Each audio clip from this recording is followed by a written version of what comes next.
योगी जी, मैं गोरखनाथ टेम्पल जहां पर पिछले अप्रैल में किसी ने कोशिश की थी सिक्योरिटी पर्सनल को और मंदिर के अंदर घुस के जो भी करने की, उसी मुर्तजा अब्बासी को जब एनआईए ने केस किया और एनआईए कोर्ट ने मौत की सजा सुनाई है, इस पर भी टिप्पणियां बहुत सारी आ रही हैं और ये राजनीतिक टिप्पणियां हैं कि वो मानसिक रूप से उस पर कोई प्रेशर था, ये जो उसने दोष है उसका उससे कहीं ज्यादा की सजा मिली है।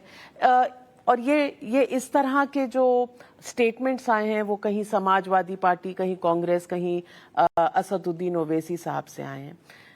इन कमेंट्स को आप कैसे देखते हैं? देखिए, मैंने कहा ना, ये हर उस सही घटना को गलत बताने का प्रयास करेंगे जिस घटना को सुरक्षा कर्मियों ने या माननीय न्यायालय ने समयबद्ध ढंग से आगे बढ़ा करके कार्रवाई की हो। अगर एक भी सुरक्षा का कर्मी वहां मार दिया गया होता या एक भी अगर कॉमन मैन के साथ कोई दुर्घटना हो गई होती, वहां पे कोई दुर्घटना हुई होती, कौन जवाबदेह होता? या मंदिर परिसर के अंदर घुस करके जिस कृत्य को अंजाम देना चाहता था, अगर वो सफल हो गया होता तो उसकी क्या स्थिति होती? उसके बाद की स्थिति कौन संभालता? फिर तब तो दोषी ठहराते ना सबको। अगर उसको पहले स्टेज में कंट्रोल करके और उसको न्यूट्रलाइज किया जा रहा है या उसको हर हाल में नियंत्रित करके और न्यायालय उसको एक समयबद्ध तरीके से सजा दिला देती है, ये तो संसद के हमला करने के मुख्य अभियुक्त को भी अगर कोर्ट फांसी की सजा देती है तो उसको अंतिम समय तक लटकाने से कैसे रोका जाता है, ये दृश्य तो पूरे देश ने देखा है जी। लोग कब चाहते हैं कि इन अपराधियों को सजा मिले? इनकी संवेदना देश के कॉमन मैन के प्रति नहीं होती है, इनकी संवेदना ऐसे ही तत्वों के प्रति होती है जो समाज विरोधी और राष्ट्र विरोधी गतिविधियों में लिप्त हैं। तो आपको लगता है कि ये जो सजा सुनाई गई है ये कोर्ट का मामला है और इस पर न्यायालय ने उसका सजा दी है और न्यायालय के उसका सम्मान होना चाहिए। उनके पास आगे की स्वतंत्रता, आगे लड़े ना इस मामले को। योगी जी, लोकसभा चुनाव की तैयारियां देश भर के राज्यों में हो रही है।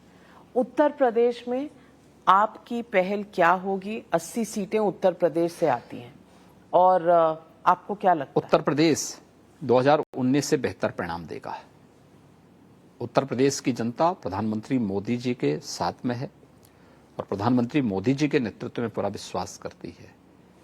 2014 कहीं ना कहीं इस कोशिश में है कि रीजनल पार्टीज जो हैं वो मिलकर एक ऑपोजिशन खड़ा करें। हालांकि विपक्ष की एकता कहीं ना कहीं डगमगाती हुई नजर आ रही है, लेकिन अगर ये एकता हो जाए तो शायद कोई चैलेंज हो। 2019 में लोग करके देख चुके हैं, सारी एक्सरसाइज पूरी हो चुकी है। सपा, बसपा, कांग्रेस, लोक दल सब तो एकजुट होकर के चुनाव लड़े थे, कोई अलग नहीं था।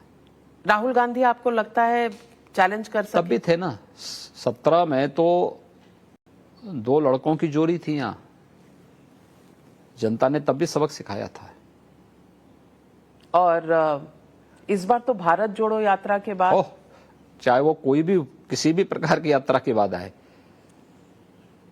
जनता उन्हें जिस रूप में पहचान बना चुकी वही पहचान बनी रहेगी जीवन भर।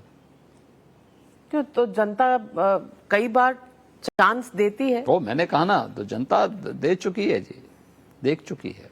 लेकिन उन्होंने अपनी भारत जोड़ो यात्रा के बाद कश्मीर में काफी विपक्षी दलों को बुलाया था, कोई साथ पहुंचा नहीं। ये क्या मैसेज देता है? यूपी के अंदर भी यही हुआ था, कहीं कोई जाना नहीं चाहता है। हर व्यक्ति को मालूम है कि डूबती नाव में सवारी करने का मतलब स्वयं भी डूबना। तो राहुल गांधी आप समझते हैं डूबती हुई नाव? कांग्रेस तो कम से कम देश की जनता इसी बात को मानती है। तो योगी जी, मैं ये भी पूछना चाहती हूं कि आपके अपने राज्य में विपक्ष अगर देखा जाए, अभी हाल ही में मुलायम सिंह जी के देहांत के बाद हम मैनपुरी गए थे, अखिलेश जी का कहना है उस पूरे एरिया में जितने वहां पर स्टेडियम बने, जितनी अस्पताल बने, उनमें कहीं पे भी किसी भी चीज को तवज्जो नहीं दी जा रही, बल्कि मेंटेनेंस का काम भी नहीं होता। बालकनी